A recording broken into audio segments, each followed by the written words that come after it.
Call our meeting to order. This is the Development Review Commission meeting for May 24th, 2022. Welcome. The Development Review Commission is created to hold public meetings and hearings to provide analysis and recommendations to the City Council regarding general land use policies and applications where the Commission has recommendatory power and to render final decisions on specified applications where the Commission has final decision-making power, including, but not limited to, all aspects of a proposed and future development. The Development Review Commission recognizes that the creation of a desirable environment throughout the city for residents, businesses, and industry is a prime requisite for the interdependence of land values, aesthetics, and good site planning. By promoting harmonious, safe, attractive, and compatible development that is therefore considered to be in the best interests of public health, safety, and general welfare. Any person aggrieved by a final decision of the Development Review Commission may file an appeal to the City Council within 14 calendar days after the Development Review Commission has rendered its decision. Development Review Commission recommendations to the City Council are not final decisions, so you need to follow those through on the City Council process. With us this evening from the Development Review Commission will be alternate Commissioner Charles Redmond, Commissioner Michelle Schwartz, who is joining us virtually, Commissioners Don Casano, Vice Chair Steve Bauer, I'm Commissioner Mike DiDomenico, and also Commissioners Scott Sumners, Phil Amorosi, and Barbara Lloyd. With us from staff, in no particular order, we have Director Jeff Temulevich, Ryan Levesque, Steve Abrahamson, Saparna Dasgupta, Diana Kaminsky, Lee Jimenez, Karen Stovall, Obinia Kingsby, Lily Drosos, Joanna Berry, and Eddie Garcia running the comms for us tonight. I think that's what they say in Star Trek. I mentioned this in our pre-session, but some people have come in since then. If you are here from the public and wish to be heard on any of the cases that we're hearing tonight, of which we have 9 separate cases, make sure right away to fill out a card. You can find them in the back, on the back counter, and bring them up to staff so we make sure not to miss calling you up to the podium to speak. It is our intention to handle quite a few of our agenda items tonight as a part of our consent agenda. And what that means is if it's on the consent agenda, it's our intention to vote in one single vote to approve all of the cases that are on our consent agenda. So I'm going to say this so that you know if this is a case you're here to hear. Our consent agenda tonight consists of items 1, 2, 3, 4, and 5, 1 through 5. Is anybody here, just by a show of hands, are you here to be heard from the public on any of these cases? Wow, okay, we've got a lot of applicants and or paid consultants tonight. The economy, I feel, is good. All right, so we will handle our consent agenda in one single vote. It's also our intention to hear cases 6, 7, 8, and 9. So if you wish to be heard on any of those cases, you will get a chance and we'll call to the public, but you will still need to fill out one of those cards and bring it to staff. We had no meeting minutes to consider tonight, so I will entertain a motion for approval of the consent agenda. Mr. Chair. Commissioner Casano. Yes, I would make a motion for approval of the consent agenda items 1 through 5. Do we have a second? Second, Commissioner Amorosi. It's been moved and seconded. Any discussion? Hearing none.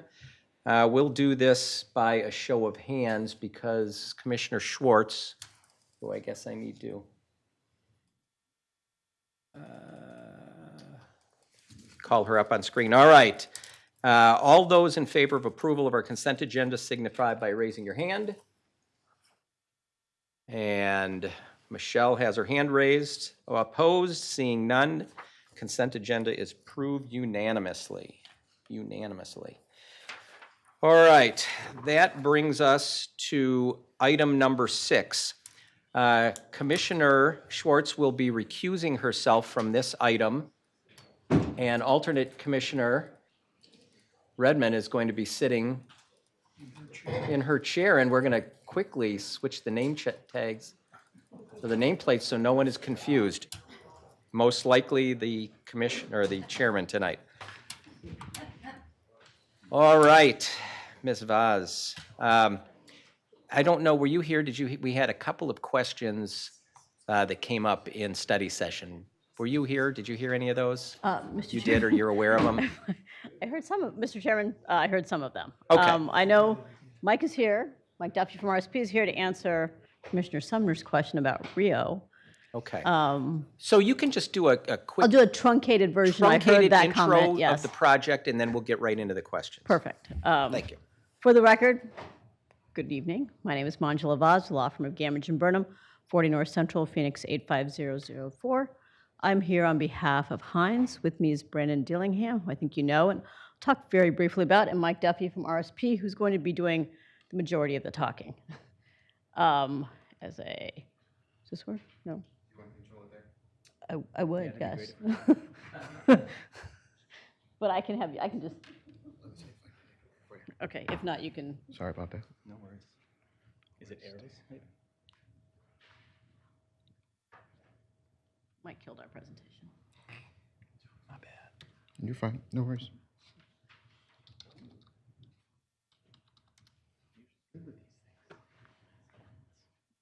It's just going to take a little while.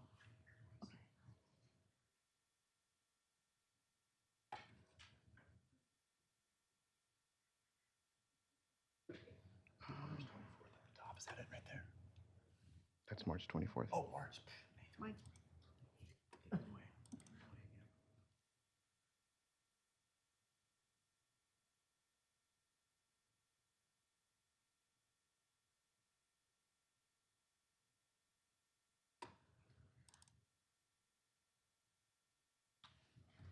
Perfect, thank you. Okay, sorry, thank you very much. So as I mentioned, I'm here tonight on behalf of Hines, just a quick moving along. I think we're all familiar with the site. Before anybody on the public watching, here's an outline of the site, certainly at Rio Salado and the new Ash Avenue alignment. We will talk really briefly about the old Ash Avenue alignment because that figures to be prominently in our development. Some pictures of the old, if you remember the Penny Saver building, these are pictures of what it currently looks like. Just briefly, we are asking for a general plan amendment, change land use, a zoning map amendment to CC Rio Salado overlay and TOD, plan area development, and development plan review for the development's design, site, landscape plans. Here's just a picture of the general plan. We'll go through this quickly. The zoning. So just quickly, for those of you watching, and certainly I know the commission, we've been through it a couple of times, and I think that some of you had the opportunity to go look at the site. But what we're doing, so first of all, is doing a preservation rehabilitation, the historic Ash Avenue roadbed, which is on our eastern perimeter and is along our front door, and we're going to talk a little bit more about that. It's a 14-story office tower, 210,000 basically square feet. We have 4,000 square feet of flex space, restaurant, retail, 500 square feet of outdoor commercial space. We have a 6-level parking garage, 36 bike spaces, and then redesigned access to the historic Ash Avenue Bridge with landscape improvements. Just some quick pictures, and I'm going to have Mike talk a little bit about this. The other thing that I don't think we all talked about, we're not going to get necessarily into it a lot, but one of the things that we have been doing, if you don't know, since we last saw you, is we've also been working with the city and the Veterans Commission to make this also a portion of Phase 2 of the Veterans Memorial. So that's something still in the works and probably maybe coming back to you, but we've certainly been out there with the chair of the Veterans Commission, some of the other staff that we were able to, we've been to the HPC to talk about the historic roadbed that you're going to see here, but there's some other ways that we may be able to do some design, because this obviously, it kind of ends, or our portion of ends at the Phase 1 of the Veterans Memorial, so we think this is a great way to incorporate some of the design, and some of that design will start down here, potentially. I think Commissioner Sumner has asked along Rio that Mike's going to talk about. We have a little open space box that we may be able to kind of start kind of a walkway up to the Veterans Memorial. But I'm going to let Mike talk a little bit about the Ash Avenue and then talk about the design. We're happy to answer questions. Yeah. So as Modular mentioned, again, as you can see here, central to our project is the historic context. So we're immediately adjacent to Ash Avenue, and since day one, we've really been treating Ash Avenue as our front door. Rio Salado in this location is fairly vehicular focused, so we've made our pedestrian focus Ash Avenue, and we hope the rehabilitation of which will create a new pedestrian gateway to both our project and the park. What you see on the upper right-hand side there is a vignette of what that rehabilitated Ash Avenue piece could look like adjacent to our building, and we're doing the rehabilitation in concert with the recommendations that were put forth by Mark Vincent in a report that he prepared for the city of Tempe a number of years ago, and he's been engaged as a consultant to us to provide some historic preservation guidance.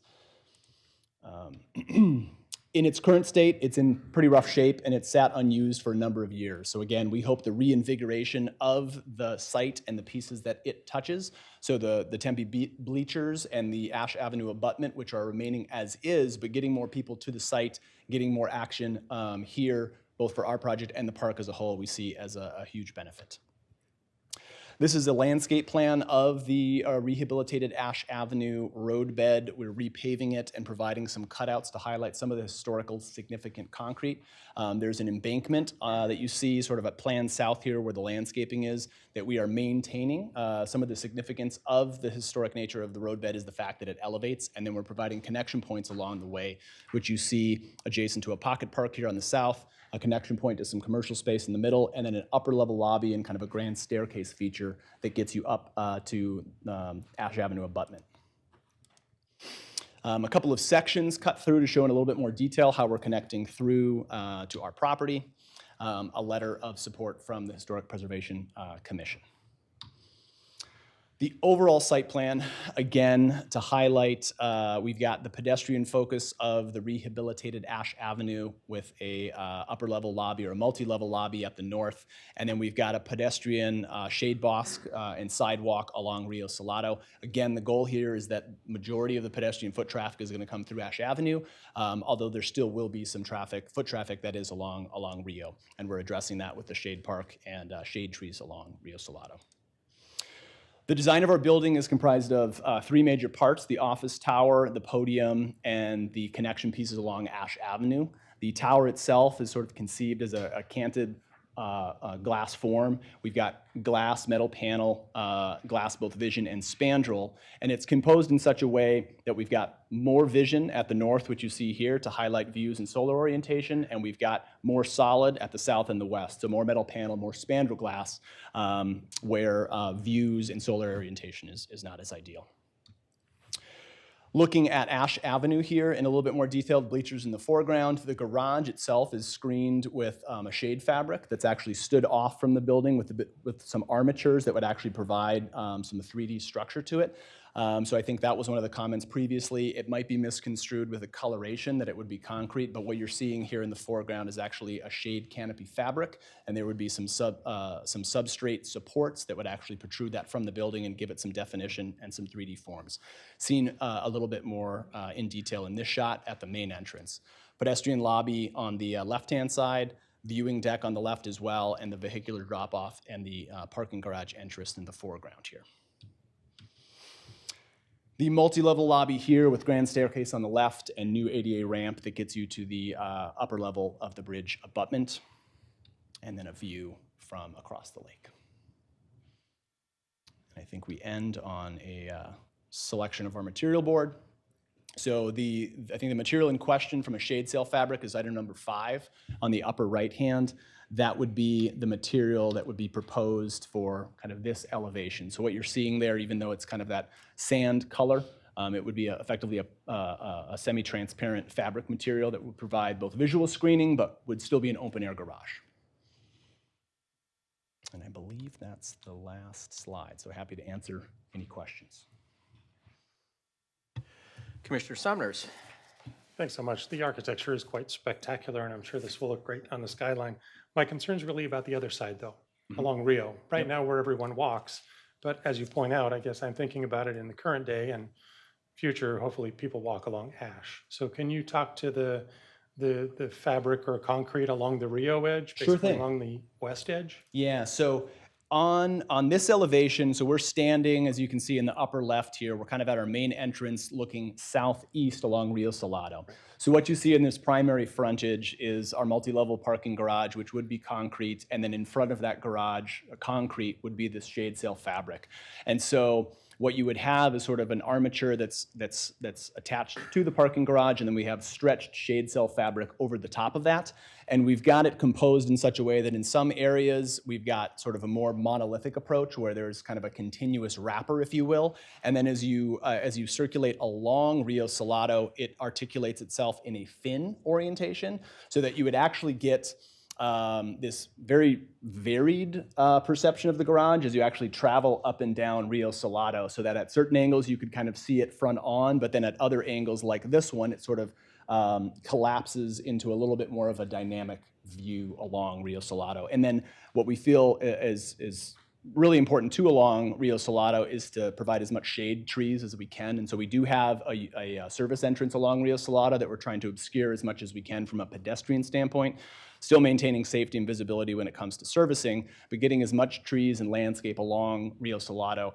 Because right now it's not the most enjoyable walk along Rio Salado there, although we don't doubt that it will continue to be used as a pedestrian thoroughfare in the future, in addition to Ash Avenue itself. Yeah, thanks so much. There's actually an image in our packet that didn't do it justice. Okay. And your renderings here do it a lot of justice. So Thank you very much. one other question, from a right-of-way dedication standpoint, Ash is a privately controlled by the site, or it's a public right-of-way? Mr. Chairman, Commissioner Sumner's, Ash Avenue is a public right-of-way.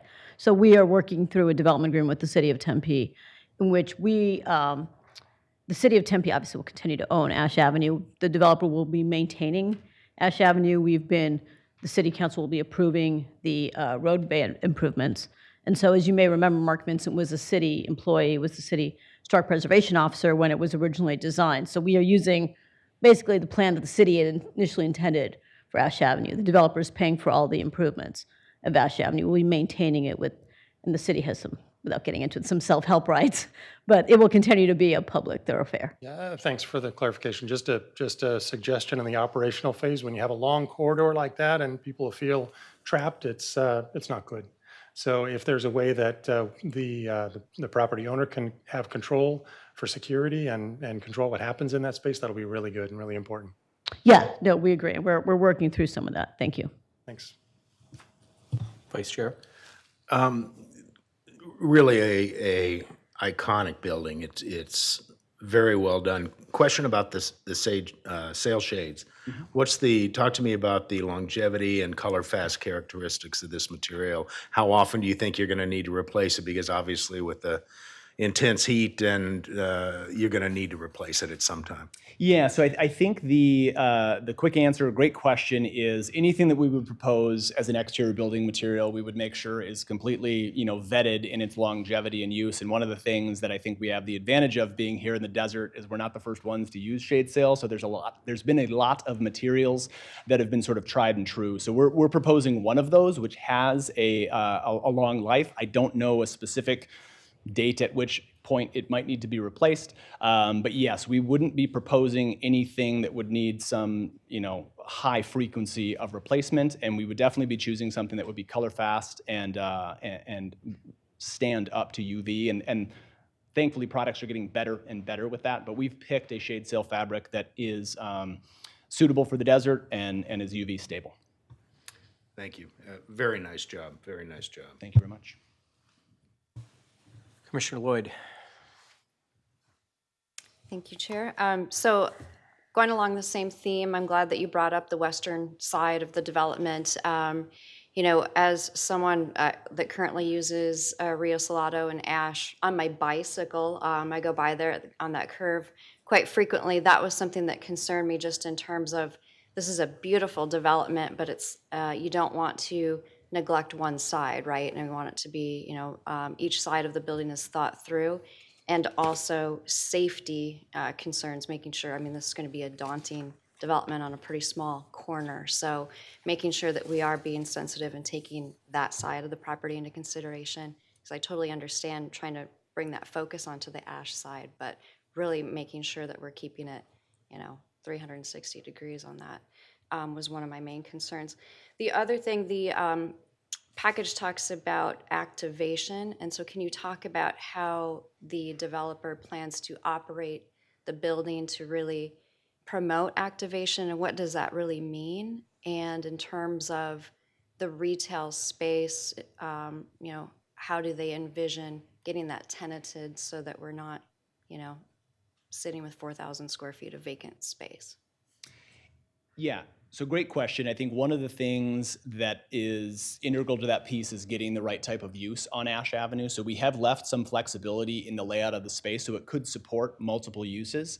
And I think one of the things that Hines is, really prides itself on is making sure they're not providing too much of that space. Because just to your point, I think we've all seen those examples of having too much space for lease on a ground floor of a building. And if it's not done right, you have a lot of vacancies.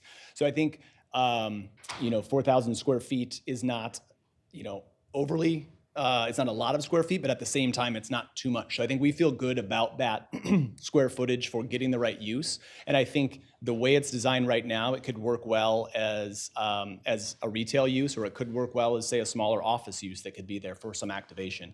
And so that isn't set in stone in terms of what that use would be, but I think it does allow for some flexibility. I think given the amount of occupants that would be in the building, there's going to be just some general activation in people going to and from the building. And so this is one of those where we feel like tenants of the building are going to circulate up and down Ash Avenue to go to restaurants at Mill. So it's just as much as getting occupants to and from the building as it is having the building be a self-sufficient use in and of itself. So I think it goes both ways, and that's how we're trying to approach it here.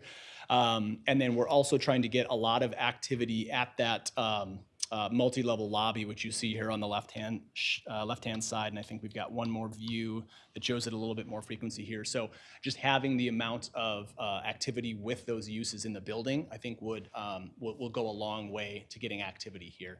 And then just to clarify too, with Ash Avenue, the intent with Ash Avenue is that it is a public way and that it isn't just the main entrance for our building. So we see people using Ash Avenue to get to and from the park just as much as an employee of the building might go to and from our building as well. So we still see activation and use off hours from 8 to 5.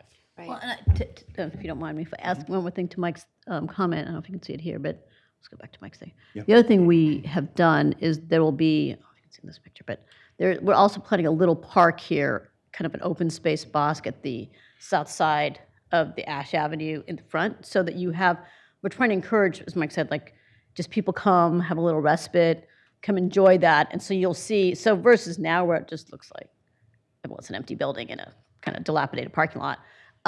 You will have, next to the bleachers, come look at the bleachers, and then you can explore that. And as we try to figure out how the Veterans Memorial goes, that's why we were trying to work with the Veterans Commission, because I think that will help activate Ash Avenue. It's because we want to draw people there, tell people what it is, and then also include the Veterans Memorial. So you're going to see not just activation from the building, but activation from the park. Yeah, and I think that's important. I mean, because the application talked about activation, but it's like, what does that really mean? Because in the renderings, this looks like such a fun, beautiful place to be and really integrates into the beach park. But then really, is it inviting because you don't work there? I would never go in there, right? So you want to have it integrate with the community to make it a destination, and why, and is it welcoming, and what's going to be happening there. So. Yeah, and I think, if you don't mind one more comment, like I think when you all saw, and one of the reasons we did this, you all went to the building that Hines recently did at 100 Mill, and you saw like the pedestrian path and the cool statues, and as you turn around, and so the plan is also like, let's use art to try to encourage people there, because I think until probably maybe you saw it, we've taken people there. Those statues draw people there as you see the Hayden House, and as you see that side activate more, there need to be across the street to activate more on Ash, because you don't see that as a natural entrance into the park. But I think eventually, as you think more things happen on the west side, you will have both the 100 Mill and then leading towards a natural entrance into the park, which can be activated by themselves. So I think that's, instead of, we're not kind of manufacturing activation, we're trying to do it on the outside. At the same time, we've been talking with the city about both the 100 Mill, what kind of restaurants can go there, and then what is a natural activation as we start to activate more on the north side into the park. And this, this building obviously is several years away, so we hope to kind of get some excitement on the north side of Mill at 100 Mill, and maybe the Flower Mill, and at Hayden Ferry Lakeside, and then bring that into the park. Thanks. Commissioner Amorosi. Thank you, Chairman DiDomenico. My questions have to do with some of the letters you received. I don't know what your responses were, but one was from the State Parks Director, David Jacob. And has anyone, I know you did a shade study, but has anyone actually thought about, does the sun get block the petroglyphs that are on the mountain? Did you want to address that? Mike went and took it. We have thought about it many times, and Mike went and took a hike. Hmm. He's going to address it. We have pictures too. We do. Ah. Yep. So we were made aware of the concern, and we put together a couple of diagrams that show some of the existing impacted views and what our building would do. So to briefly describe this diagram, in blue is all the existing buildings in and around Tempe Town Lake that have an impact on the views to and from Hayden Butte. Yellow is the areas that are already obstructed today. So existing views of the mountain that are obstructed in some form or another with the density that's been developed around a mountain. And then in the center of our project, and then the slivers in orange are the impact in addition to that would be from our building. So we've got an area obviously immediately to the west of our building and its immediacy that would be impacted. And then we have some area further to the west around Tempe Performing Arts Center that would be impacted. We've also highlighted in the magenta line there, sort of the line of summer solstice, which is actually past our building. So the summer solstice does actually reach back to those petroglyphs. That is the terminus of that point. And then we've got one more diagram here that we prepared that was sort of another way of showing it. So sort of in yellow, the slice of the pie that is currently visible, and then the area in green that is impacted by our building. So the view shed right now is sort of set by the flour mill and that furthest southwest Hayden Ferry building. And our building does have some impact from certain angles, particularly to the northwest. The summer solstice is past our location in terms of its proximity back to the building, but that's how we've sort of addressed that comment. Great. That's what I needed to do, to know. The other one was the letter from the Salt River Pima Maricopa Indian community. Their landscape person talked about what's native, what's invasive. And I was especially curious because she mentions that you wanted to plant Joshua trees and they would not survive here in the desert. So, And I think, so we do have, I believe, Richard Gerke might be online and may be able to answer any questions. I do think some of those comments were from a previous plan that I don't think we have those anymore. Richard can chime in. Some of those comments date back some time now, and we have made some changes to that. With regards to the planting, I'll let Richard chime in on that, but I believe the planting that we're showing specifically like on areas like Rio Salado are in accordance with the City of Tempe standards. But I'll let, if Richard is available or if you can see him, I can let him. Richard, if you're there and would like to add. Can you hear me? Yep, we sure can. Fantastic. Thank you for letting me speak. I'm Richard Gerke with Gree Pickett Landscape Architects. And we developed this plan. We have a large number of native plant type materials that are, matter of fact, all of the plant materials that we use on this project are ADWR approved, which is the Arizona Department of Water Resources. And when we originally designed this project, the trees along Rio Salado Parkway, we had all specified those to be native mesquite trees. And as we went through the design review process with Tempe, we were directed to change the trees to be the pistache and elms that are now presently shown on the plan. But all the remainder of the palette of these plant materials are native. They're drought tolerant and plant material that you see everywhere presently and all will do well on this site.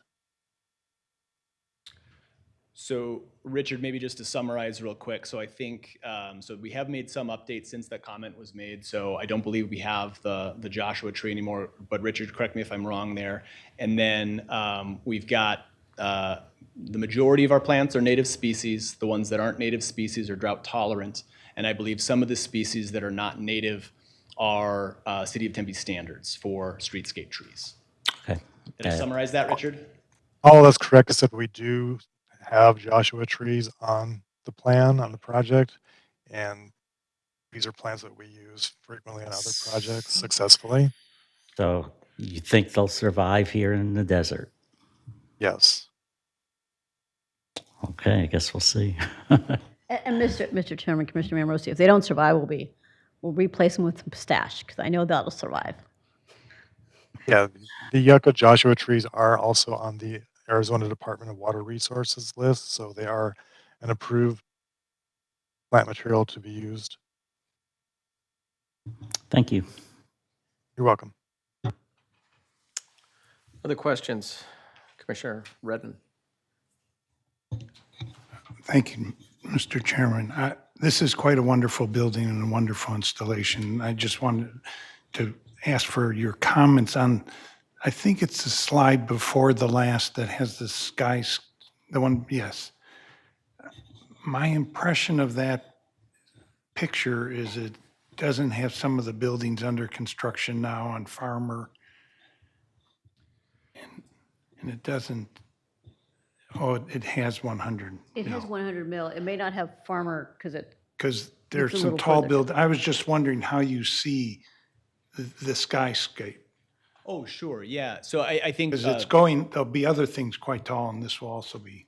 Correct, yeah. So just point of clarification, as you can see on the left-hand side, the state of 100 mil, it's obviously progressed further than that. If I recall correctly, I think this drone shot was taken last summer, so we're probably about maybe 9 months, since. I think there are some additional buildings with some height kind of between our building and ADP. It does, as we move to the west, there is some, in this direction anyways, there's some height limitations that start to taper sort of in general from Mill Avenue out. And so yes, there will be, undoubtedly additional buildings that get developed around here.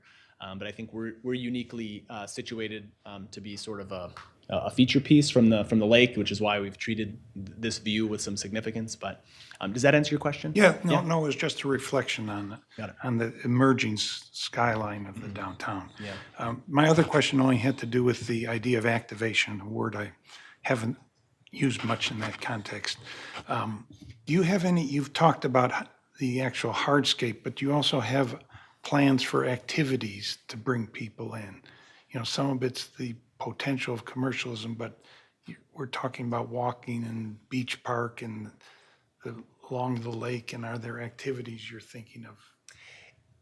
Yeah, Go ahead. No, good. So, Mr. Chairman, Commissioner Redmond, what we have thought about, and this shows you a little shot of our front door and then the bleachers and what is now the baseball field, as you can see. And so, obviously, we have talked to the city about, they, both, I don't know how many people realize baseball fields there, except if you have kids in Little League or playing baseball, but we've talked to the city about doing some activation as we now kind of expand what is here, have better access there, and what we can do to kind of incorporate all the events going on at the park. Because sitting from our front door, you can see the Innings Festival or all the other events that are actually happening, all the things that happen at the park all day long. You can go races, go down to the park all the time. So we're hoping to, on the weekends, kind of incorporate some of those things with our building. We've also talked to the city in terms of the parking lots that's to the north of our site, and kind of when we originally started this, incorporating, if they were going to have food trucks out there or food trucks on our site, on a little roundabout, what we could do to kind of partner with the city and the building to do some other things on the weekends. I mean, obviously during the week, it's going to be an office building, but on the weekends, what can we do with the city to kind of partner? And so it's something similar we're doing a little bit. If you have a chance to go down with the Hayden House. So we took the same kind of Hayden House theme and team and moved north, because we hope eventually we'll have a lot of activity, as you saw at the Hayden House, and that kind of open community area.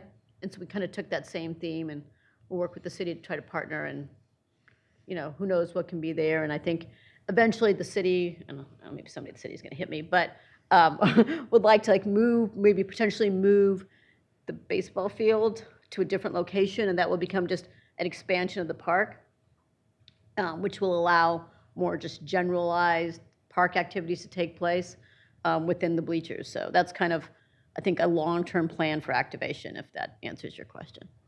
No, that's great. And this will be a visual and a people magnet, we hope. Yeah, oh yeah, we're excited. Yeah, and one thing maybe to add there too, right now it's an existing state. When there's events, it all kind of butts up to this chain link fence that is Ash Avenue today and the Penny Saver building, which is vacant. And so I think we're hoping that extends and further activates the things that we aren't directly impacting, like the bleachers, right? So we're not doing anything with those historic bleachers, but we think our project will further reinvigorate them, kind of become like the Spanish Steps of the city of Tempe. So it becomes this place where people gather and go just because it's an exciting place to be. And so some of that with public space, I think, is really important, that you just provide some flexibility and spaces for things to happen and evolve. But again, you can also see here on an upper level the opportunity for the building itself to have some outdoor public space. So on an upper level, there could be activities that are going on in concert and in parallel with activities that are happening in the beach park as well, to create some, again, activated uses adjacent to the park.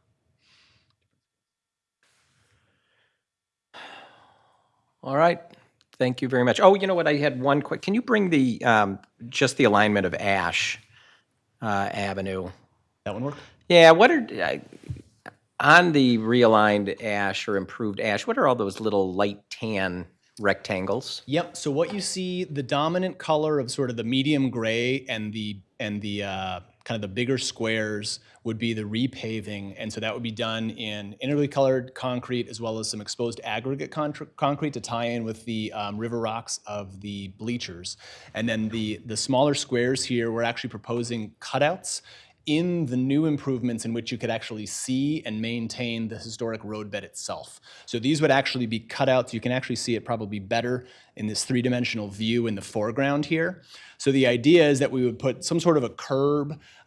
We still need to develop this idea. We got some comments from historic preservation. It wouldn't be a trip hazard, wouldn't be drainage That's issues. what as a building operator, I saw. Yeah, that's a lawsuit right there. Right now, we're actually going to switch those to the other side and make sure that they don't create any of those issues. But the idea is that we are highlighting in some form or fashion some of the untouched roadbed there. Some of that is going to be dependent upon the condition, right? But the idea is that the new roadway goes on top, and we have these windows that actually show, not dissimilar if you've been inside the Hayden House, there's a couple of windows that kind of... Yeah, into the wall. Exactly. Not meant to be tree wells in the future or any planning. Okay. Correct. Gotcha. All right, thank you very much. Hang close. I'm going to ask staff if there's anything that we want to add to the presentation. Chairman, we are happy to summarize, but I think the applicant did it, so it's totally up to the commission. Commissioners, do you have any specific questions of staff? No? Okay. At this point, I will call to the public once again. Is there anyone here who wishes to be heard on this case? No cards? Seeing none, we'll close the public comments portion of the hearing and open it up for comments or motions. Vice Chair. Mr. Chairman, I think I've gotten all my comments answered either for my question or the balance of the commission. I would be pleased to make a motion for approval of PL 210130, subject to the stipulations contained in the staff report. Do we have a second? Mr. Chairman, Commissioner Casano, I make a second to that motion. All right, it's been moved and seconded for approval of item number 6. Before I call for a vote, I'm just going to make a comment for the record. This case will be moving after our vote onto council for final consideration. Love the project. I like the look. I love what it'll do in a very high visibility part of the city.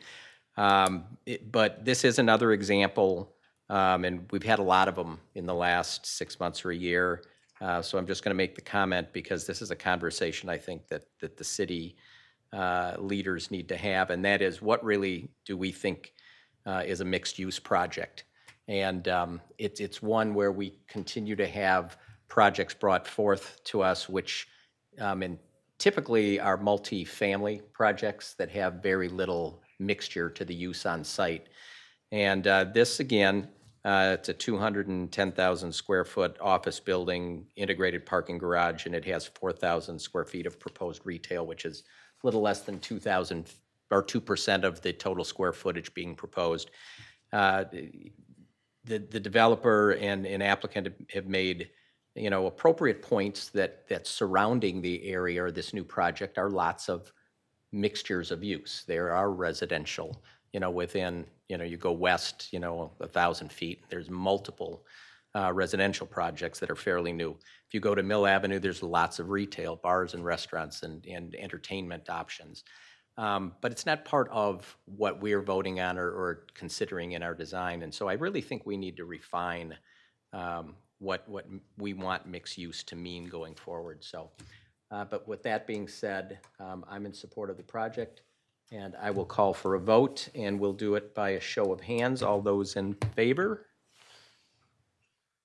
Opposed? The project and the motion passes unanimously.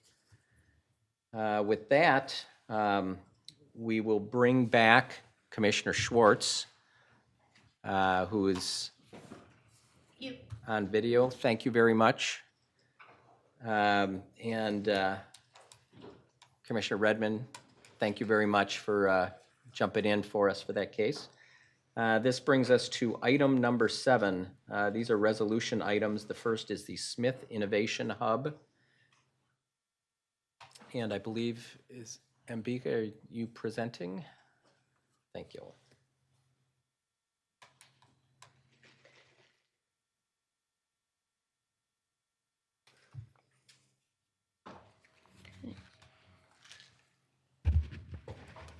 Good evening.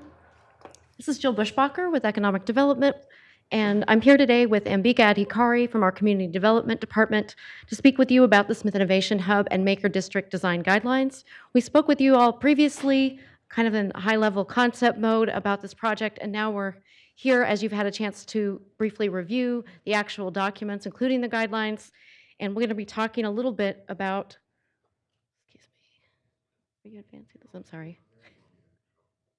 I got it. Thanks. So we're going to be speaking to you a little bit about the specific guidelines, how the document's organized, and the structure of it. Oh, I'm sorry.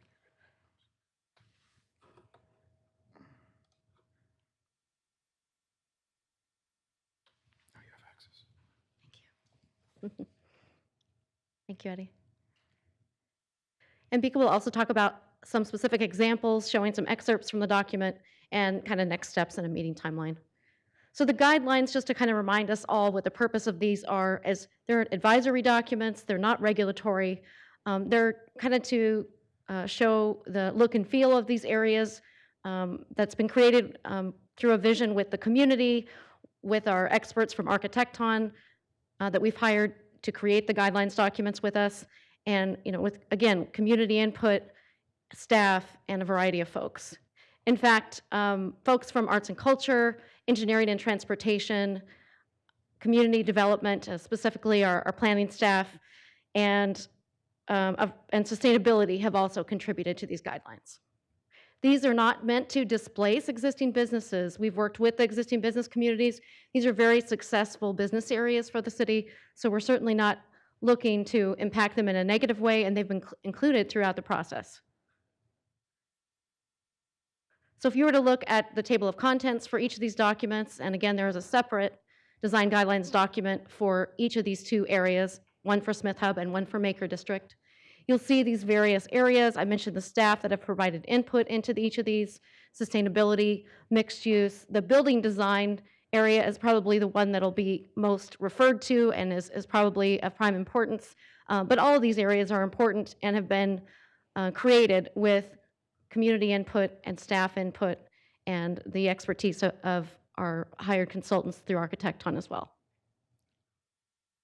And now I'd like to turn this over then to Ambika Adhikari with Community Development, please. Thank you, Jill. Once again, Ambika Adhikari, Community Development, Principal Planner. Chair Domenico and Commissioners, we came to you last month in the study session to basically introduce the topic. And then subsequently on April 28th, we went to the council.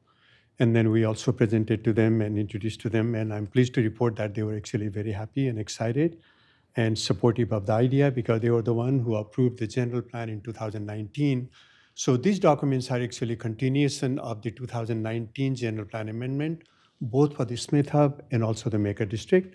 And also in 2019, the council had adopted the Smith Hub development development guidelines. So these are also kind of continuation of those two.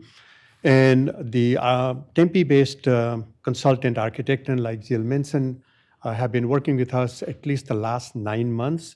And then since the beginning of January, we've been going to the public to get a lot of input.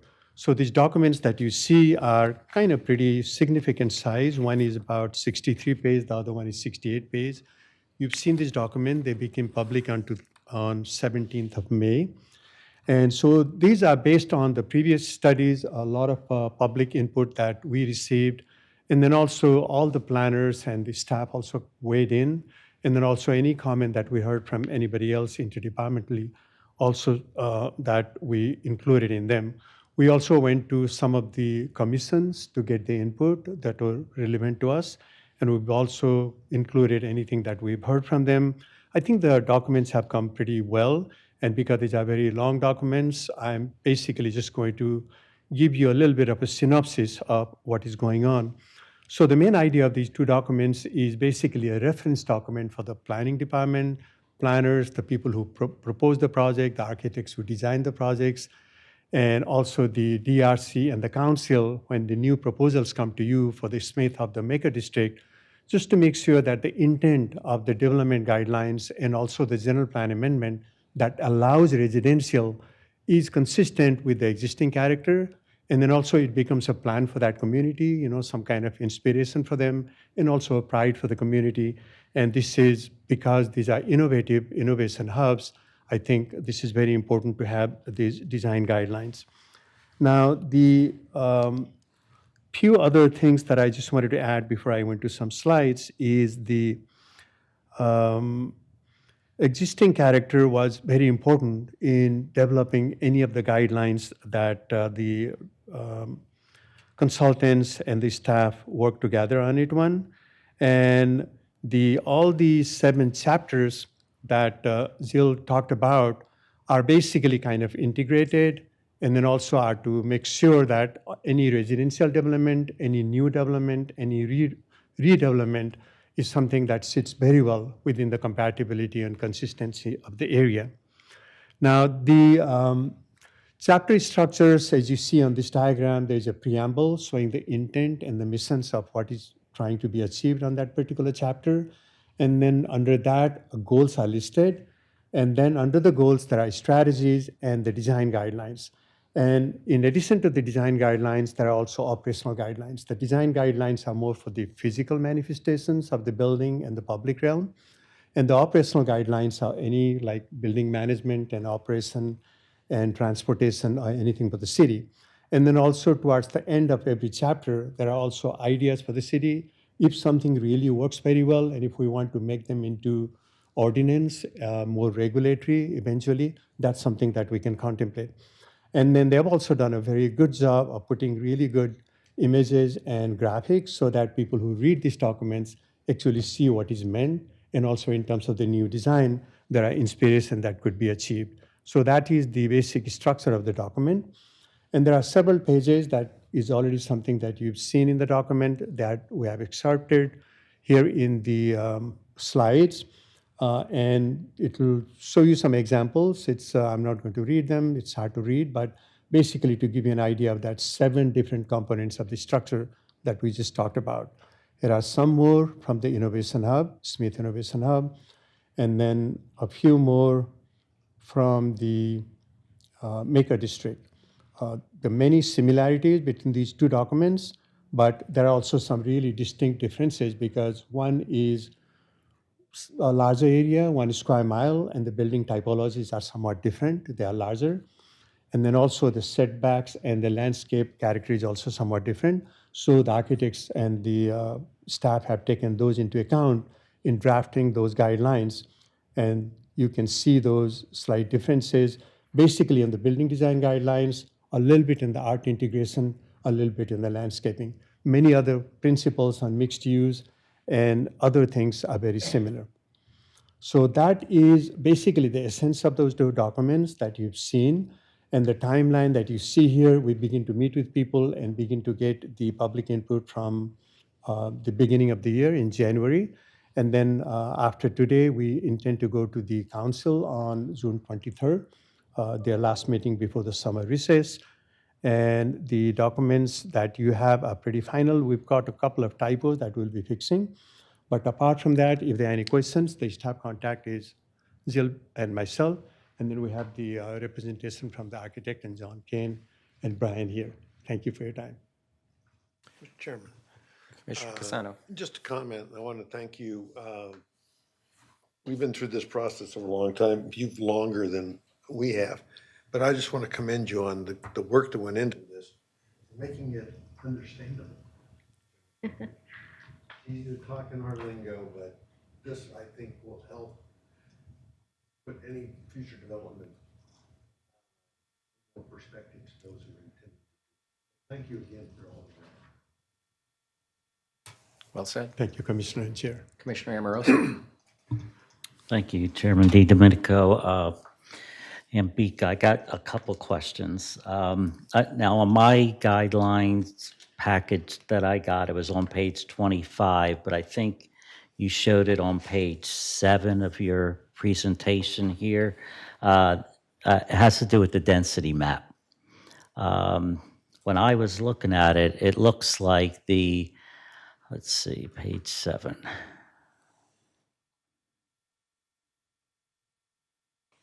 There, okay, the top hub density. You're showing urban core density on at the Rio Salado and McClintock corner there. I could see that you want to do the high density and the medium density, but I don't understand why you're putting urban core density in an area that's not part of the urban core. You got high density along the lake. You got Novus, which is going to be right across the street. Why can't it all be just medium and high density? Why are you going for the urban core over in that area? Commissioner Amorosi and Chair DiDomenico. This map is actually from the general plan amendment that was approved in 2019. So in 2019, when the general plan amendment was done, even prior to that, the density that you see along Rio Salado was already existing in the general plan. And then what was added is north of 50th Street, where that lower density residential was also added as part of the general plan amendment. So the densities are not part of the design guidelines. This is just a reflection of what is already approved before. So you're saying it's part of the general plan. Urban core is part of the general plan in that corner? Yes. Okay, so I guess we could visit that in the 2050 plan then, huh? And that sounded like a re-volunteering to be on that to me. Okay, other questions. So, and once again, this was in my document, but page 52 and 61 of those guidelines, it looks still like Perry Lane is really being neglected. Smith Lane it seems like there's concentrations there. You're getting the bike lane there and you're getting activation there, but on both of those pages, I don't even see sidewalks. I see some bioswales. Currently, there's no sidewalks there. It's still a main route into Tempe Marketplace. So there's no, just those two entryways there. I would think that we would spend a little bit more on Perry Lane and activating Perry Lane the way you're doing with Smith. So Commissioner Amorosi, Chair DiDomenico. That's a good point. In the Smith Hub infrastructure plan that was approved by council in March, there is a plan to make improvements to Perry, some conceptual plans at least in that. And there are funds to begin some of the improvements in the hub. They will initially focus on Smith Road, and we're currently in the design phase of Smith Road improvements. And funding to construct those improvements along Smith is being considered by council in this budget cycle. So we hope to receive funding to construct the same improvements or similar improvements along Perry as listed in the infrastructure plan. Okay, but it didn't show here, so maybe, when you look at those pages and it just looks empty. We can re-examine that to make sure that those two plans align. Yeah, Great. Yeah, we can do that. And also, Commissioner Amorosi and the chair, we forgot to mention that the infrastructure master plan that was recently approved was something that also inspired this. So this document basically is more on the design side rather than on the infrastructure side, but your point is very well taken care of. And that infrastructure master plan actually deals with all of that. Okay, and then, so are we supposed to comment now on the Maker District too, or is that separate? The presentation is actually the same for both, but those two are different items in terms of your voting and your things. But if you have questions for either of them, I think we can either do it now or we can wait later, whichever way. We're going to vote on this one separately and then have them come back and tell us any differences. Okay, I'll wait till then for those questions. Other questions? All right. Let me check online. Michelle, I can't see you, but any questions? No questions. Oh, okay. All right. Discussion amongst the commission. I guess I should call to the public. Is there anyone here that wishes to be heard on this item? All right, we'll close that. John, you? No? You've been heard plenty during the process. Okay. All right, we'll close the public comment portion. Well, we can have again, we're the recommending body, so we're here to give input, ask questions, and vote. But this will go before council here at their last meeting. Motions? Go for it. Mr. Chairman, Commissioner Sumner's here. I appreciate the outreach and the level of feedback you've got from the community. This is clearly a grassroots effort, and it really shows in the document. I also appreciate the focus in sustainability and green buildings that doesn't focus on getting a plaque on the wall, that focuses on making a real difference. That's a big move that I'm hoping to see more and more, and it's great to see it in this document. So with that, I'm happy to support this motion. Make a motion to approve the design guidelines as submitted. Do we have a second? Second, Commissioner Amorosi. It's been moved by Commissioner Sumner, seconded by Commissioner Amorosi. Any discussion? Hearing none, we'll call the question. We'll do this by hand vote. All those in favor, raise your hand. Opposed? Seeing none, motion passes unanimously. All right, that brings us to item number 8. This is the Broadway Maker District. And I suppose, Jill, if you want to maybe just point out any significant differences between the two plans that we should key in on. I did notice there were some different pictures. At first I kept closing the document out and opening it up again, thinking I was opening the same one, and then, yeah. They are quite similar, as you suggest, Chairman DiDomenico. And we would just say, I guess, that these are different areas. They have different needs. Yes, they've both been traditionally light industrial and have started to organically move towards other uses. The general plan amendment that Ambika referred to that applies to Smith Hub only applies to 5th Street and north to Rio Salado. And in Maker District, that general plan amendment applies to the entire area. So the mixed-use industrial land use category that was created by that general plan amendment allows for housing throughout Maker District. So that might, make you look at the Maker District guidelines through a little bit different lens. The other thing about Maker District is that obviously the lots are larger, many of the buildings and businesses there are quite a bit larger, and there are probably some more heavier uses in that area than there are in Smith Hub. So the areas are a little bit different from one another, but a lot of the same interventions and guidelines as you see when looking throughout the document. And I'm pleased to take any questions or comments you have Questions, about Commissioner? that. I do. Commissioner Amorosi. Thank you, Chairman.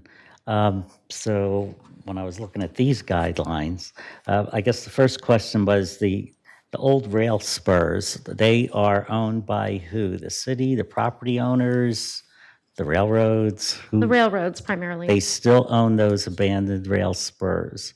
So how do you think you're going to address repurposing them? It would certainly take a partnership. It's not that we're not implying it's an easy task necessarily. It would Okay. certainly take some partnering and take some time. The other thing was, now in this case, the Makers District, the entire area is medium density. There's no high density at all, not even along Priest, which is a major thoroughfare. And for me, and I know there's surrounding neighborhoods, but if you look at the core right in the center around Hardy and Almeida, I could see a higher density building in the center oriented towards the the Industrial Park Avenue, where you want to create a whole art path down there, because that's not really being used. And so you'd have this higher density residential space that leads right into the art park. Why not take advantage of that, since it's not around any neighborhoods? Again, Commissioner Amorosi and Chair, once again, the densities and the land use was according to the general plan amendment that was approved in 2019. The design guidelines cannot go back and change those at this time. These are only design guidelines for the buildings and also for the public realm. But your point, I think, is very good. And eventually, if it gets transformed into that kind of residential character and view, we can always come back and see if we want to ask for a change of those densities. But at this point, we've taken what was approved before, and then we've only done these guidelines just to make sure that the new development will be really nice, compatible, consistent, and inspired by what is existing. Okay. Just as an aside, is the milk cheese plant, are they buying into this? Are they excited about this? Did you hear anything from them? We haven't had any complaints. No complaints. And we work with them regularly. All right. Thank you. And also because you had asked before, initially we were just debating whether it should be just one document because there are so many similarities, so many commonalities. But then because, these are two different areas, people would have their own ownership of a document and some kind of planning guidelines. People feel good about it. Also, it's easy to refer to. And then so, although many things on sustainability and overall characteristics are very similar, there are some fine details that the architects have done a very good job. For example, reflecting that kind of steel type of structure and larger setbacks, and then the wider bioswales, those guidelines are more incorporated into the Maker. Whereas for the Smith Hub, because it's like, it's situated slightly differently, and also the commercial type and the assembly type in the Smith Hub is different. So the building design guidelines and some of the material guidelines that they have proposed are somewhat slightly different. So there is a little bit of difference, but otherwise there is a lot of similarities between those two documents. Thank you. Thank you. Good question, though. The Maker District's about double the size. Yes, that's about Smith. 1 square mile, Yeah. whereas Smith is about half a square mile. And the influence of Tempe Marketplace as well as the freeway system with the Smith Hub probably has a big influence too. So, other questions? All right, thank you very much. Again, I'll call to the public. Does anyone here have a desire to be heard on this matter? Seeing no one, we'll close the public comment portion of the hearing. Any comments or motions from the commission? Mr. Chairman, I make a motion to approve the Broadway Maker District Design Guidelines, PL 220118. We have a motion from Commissioner Amorosi. Commissioner Casano. Mr. Chairman, I would make a motion, I would second that motion. All right. We have a motion from Commissioner Amorosi, second from Commissioner Casano. Any discussion? Hearing none, we will take a vote by show of hands. All those in favor signify by raising your hand. Motion passes unanimously. All right, that brings us to our final item on the agenda. This is item number 9. This is the marijuana infusion text amendment. I'd ask the applicant to come up and present. Thank you. Good evening, Chair, Commissioners. For your records, my name is Mike Merowitz. I'm a zoning attorney at the law firm of Gamage and Burnham at 40 North Central Avenue in Phoenix.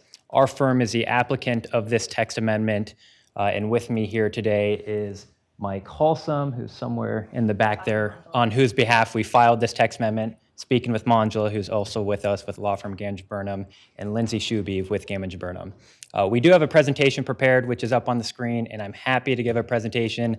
That said, I know it's been a fairly long meeting. There's been lots of items on it, and I do think a large majority of the audience is affiliated with Gamage Burnham. So if the commission would prefer, I'm happy to forego the presentation and simply answer your questions if you would like. I am certain the client who is on, knows everyone's on the clock probably would prefer that. Do we have, I think that's the right way to go. Do we have specific questions? None. It's pretty straightforward. Pretty straightforward. I am going to ask staff, I've forgotten whose case this is. Department, it's you. Yes. Wow, first chair, all right. Do you have anything that you'd like to tell us? Anything we need to know? Chairman, no. What this text amendment that the applicant is proposing basically does 3 things. It introduces a new land use into our land use table.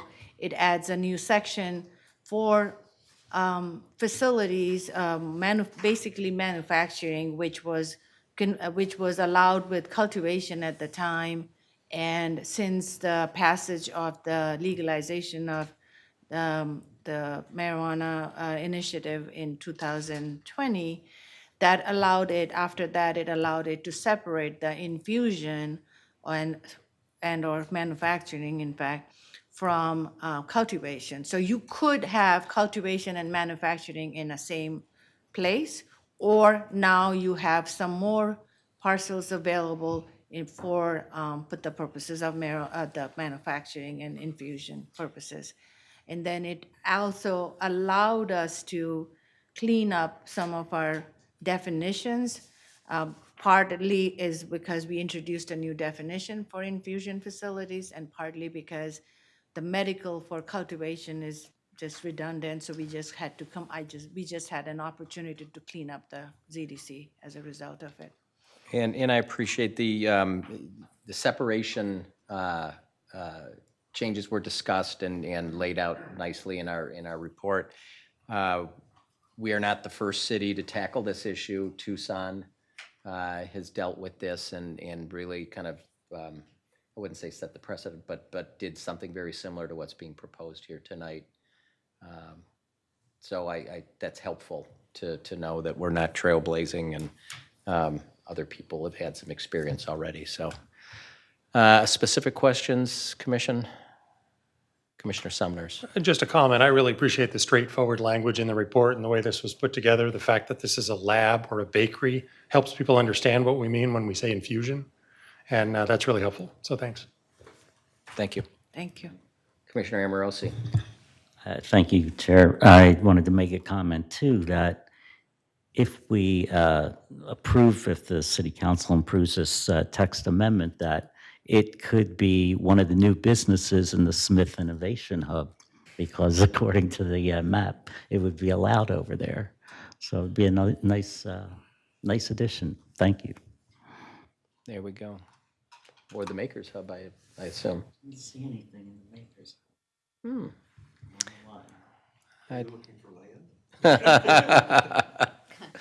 That's good. Vice Chair Bauer, did you have a, no? All right, thank you very much. Thank you. I would at this time call to the public. Is there anyone here who wishes to be heard on this matter? Raise your hands, jump up and down. Seeing no one, we'll close the public comments portion of the hearing and open it up for commission discussion and/or motions. Chairman, Commissioner Casano. moving right along, I would make a motion to recommend this for approval to the city council. We have a second. Seconded. Commissioner Sumner seconds. Discussion, hearing none, I'll call for a vote. All those in favor signify by raising your hand. Opposed? Motion carries unanimously 7-0. All right, thank you very much. I appreciate it. Thanks for waiting till the very end of the meeting. Sorry about that. That brings us to commission member announcements. Vice Chair. Mr. Chairman, as this has proven to be my final meeting and my final meeting, and because I'm leaving the City of Tempe residency, I'd just like to thank the city staff, the various city council members, and all of those friends that I've made over the last 38 years. It's been great. Yeah. Was it something we said? It was not. No, I would okay. miss you more than you would ever miss me. That is not true. Well, you have been a fantastic vice chair and member of this commission, and really appreciated having you as a part of this. So now I'm going to be lobbying the rest of the commission. We need a good vice chair to step in, someone to kick me under the table You when. have a number of good choices. Yeah, except several of them are following your lead here, I got a feeling. It's nothing personal, Mike. It's nothing personal. Well, maybe. You all really liked it when we just met virtually. Is that what you're saying? Other announcements? Mr. Chairman, I would just like to make a comment, follow on with Vice Chair Bauer. I've known Steve for a long, long time, and we will definitely miss his input. He brought to this commission his insight, his experience, and a very good memory on projects that have gone on in this city, and that will be sorely missed. Steve, This we city really has wish you the certainly best. changed. I will tell you, changed for the better. Thank you. Other comments? Staff, do we have any announcements? Do you have anything for us? Chairman, just a couple of quick ones, just to say, our next meeting is going to be June 28th, so you will have a little reprieve before the next meeting. And I really appreciate and thank you, Vice Chair Bauer, for your service. And we will miss you and your knowledge on the commission, so thank you. Things went a lot faster than I thought they would. Yes. Be here for 6 months. Make sure we get him his gold watch before he leaves town. I just have one comment that I probably would not be here if it weren't for Steve Bauer, because when I met Steve probably 18 years ago, he asked me if I wanted to be on Tempe Community Council because I seemed like a do-gooder. Yeah. And one thing snowballed into the other, and here we are. So thanks, Steve, for nudging me. Wow. Tempe's Well done. lucky that you live here. Yes. Phil? Steve, I'm going to miss your knowledge, definitely, because you know some of the more intricacies about how the commission should operate. And then you had the construction side, too, that I had no knowledge of.